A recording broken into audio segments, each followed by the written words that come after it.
Hello guys, welcome to our vlog sa mga hilig og sidling dia guys, laban na sa vegetable guys, para enjoy jud nga video guys. Ayaw na pagdugay guys. Pagpalit na diri sa Bunso Seedling Nursery nahimutang sa Barangay Liberty, Hilongos, Leyte.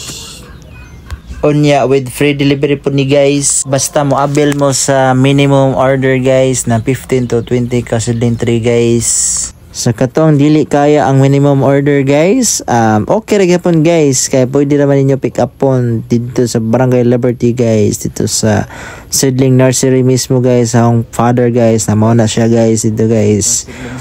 Simple ra kaya ang sidlinganan guys, pero safe and sound na guys, kaya makasud nga mga manok or mga insekto guys. Tanawan ninyo guys, musod na mga 22,000 kasidling na guys, na atong manghod guys nga kugihan kay mububo guys. Highly trained na sila guys sa pag-manage sa seedling guys. Og mao to guys, hilig og mga tanom-tanom og mga utanon guys, nya gusto niyo ready to transplant ta guys, nga tambok kay ang seedling guys. Mao na ni ang tubag guys nga ready to transplant na inyong kuan guys, seedling nga tambok kaayo. Og mao ra ta guys, thank you for watching, bye.